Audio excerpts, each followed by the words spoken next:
Hey there, just a little quick update on my AR60 swap on the Capra here. I know there's probably some videos out there showing people the swaps, but I just thought I'd show you the issues I'm running into. Nothing major, nothing that we can't overcome. Uh, First of all, I kind of mocked up the links, started with the front. I think I can use the stock Capra front links. We're going to see how that goes when we're all together. With the massive front offset on the Shafty SS60 for the front, the drive shaft is going to hit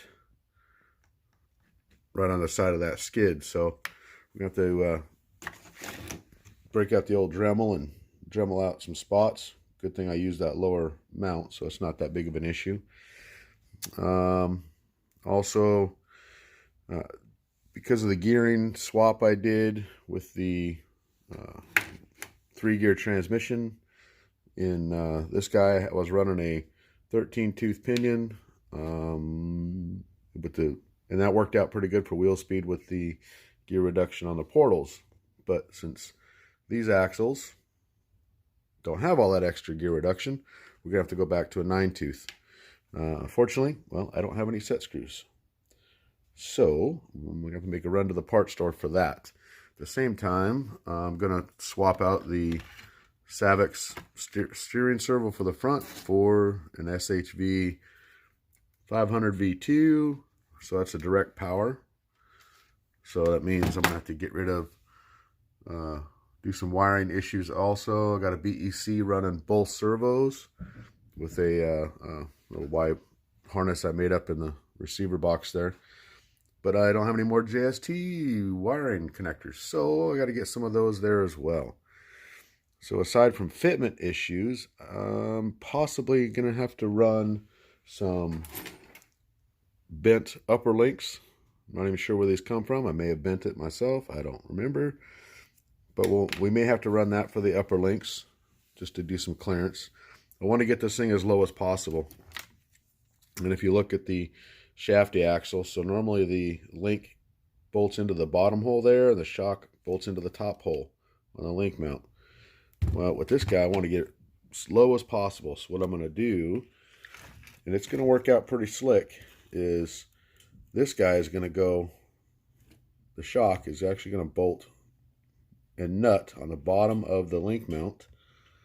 All right, it's going to sit at that much lower. But the problem I'm going to have is on this side. Darn it. All right. So the problem I have is on this side. I can't really get that shock, and I can't really get the camera right. Got a little clearance issue on the Shafty housings there, right? It won't let that rod end sit far enough in. So what's going to happen is I'm going to have to, again, break out my Dremel, remove some material right here to let this rod end sit all the way down and catch the backside of a longer bolt there with a nut. I think that's going to work out for that.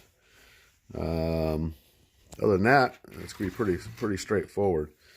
If anyone's curious about how well the 3D printed 1/10 scale 3-gear flat skid is holding up, so far so good. No, I don't see any cracks or nothing. A lot of times people have problems with them breaking here. I'm not sure about this brand, but on the other 3D printed ones, it's always kind of, you got to be careful. Got to keep an eye on it. But I don't see any cracks, no stress marks, no nothing. So far so good. Yeah, we're just going to see what happens. I'm going to try not to cut out too much of this. I want to leave as much material in there as possible for strength. But we'll have to see what happens. Again, if it breaks, then we may have to switch it up and go to like a Delrin or something. Anyways, that's where I'm at right now, and we'll see you soon.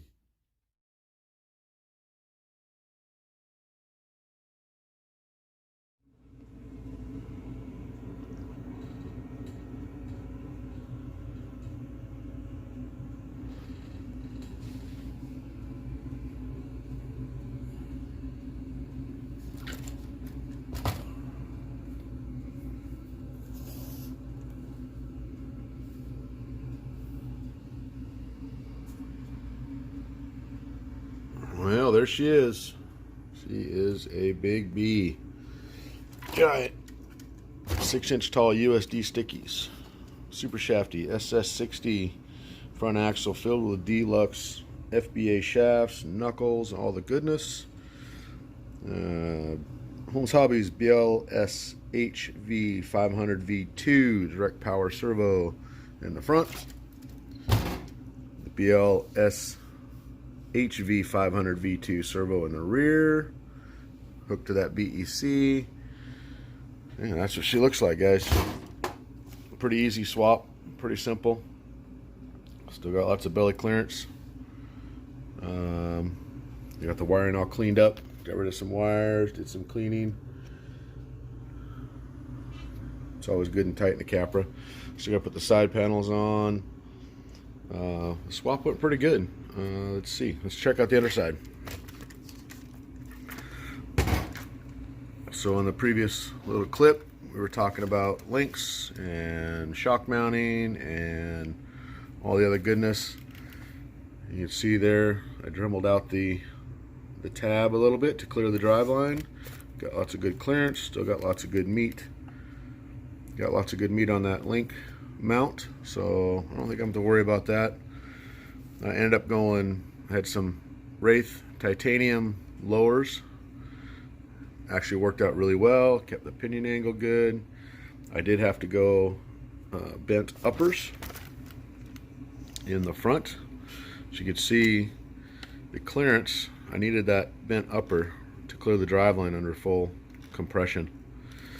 I also was talking about mounting my shocks to the inside here and dremeling this out. Well, after doing some more looking, put the rod in there, I would have had to Dremel into the housing quite a bit just to get that nut to sit in there, so I opted not to do that. So we're just got the shocks mounted to the normal spots on the link mounts. I did have it running for a little test here in the garage. Now in the rear, I had the upper links mounted to the top hole. Flip that around. I had the links mounted to the top hole at the skid. But man, I had a lot of torque twist. Gave a little gas and she just twisted. I didn't like it. And that was with straight uppers. So these uppers are now, they're actually Wraith. They're stainless links from Vanquish, the Wraith uppers. And what I did is I just put a bigger bend in them, so I get way more clearance. Again, to clear the driveline in the rear under full compression. Now I got tons and tons of clearance, which is exactly what I was looking for. And the torque twist seems to be a lot better. So it's a pretty straightforward swap, pretty easy. As you can see in the rear, I also used the stock Capra links with the bent links in the front, and I put JADO ends, left the JADO ends on the rear. Extend that wheelbase out a little bit. The Wraith lowers in the front, sorry I forgot to mention, also JADO ends front and rear. Push that out a little bit. I did have to go in and clearance a little bit there and there, and then also there's some slop, so you can see there's a little washer right in here. Try to take up some of that slop. I probably could take it apart and put another washer or two in there just to take it up. What happens when you underload, it does a lot of the twisting. You can see that link moving.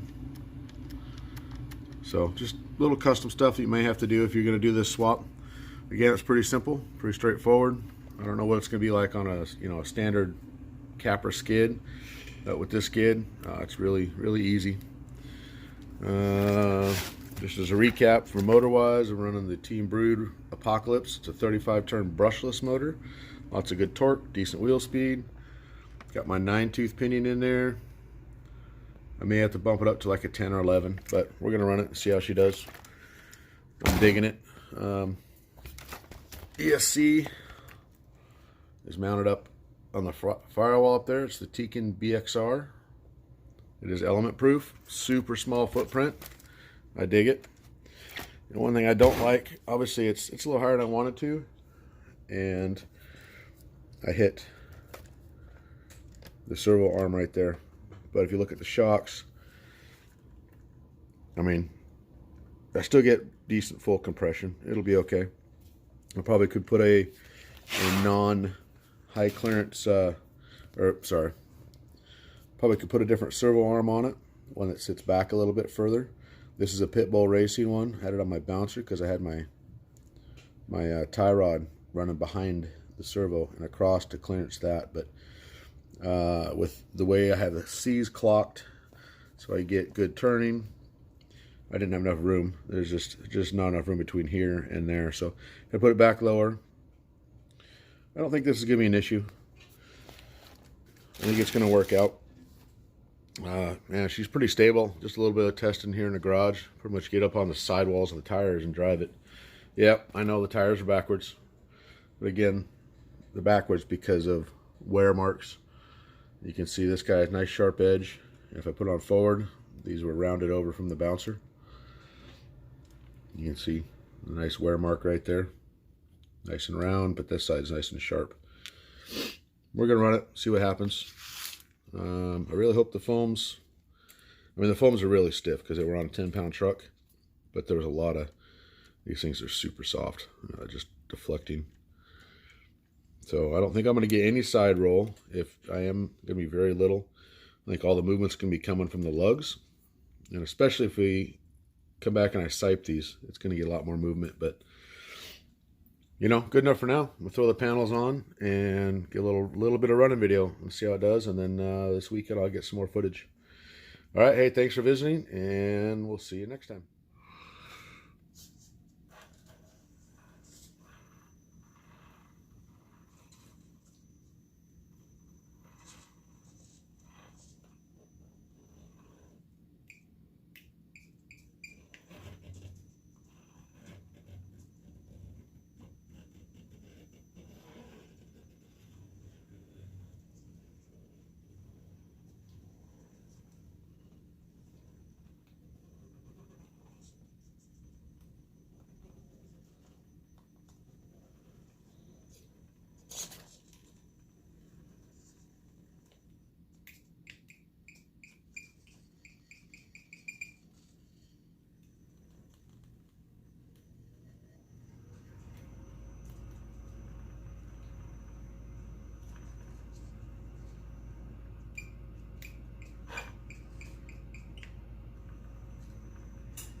Alright, there it is.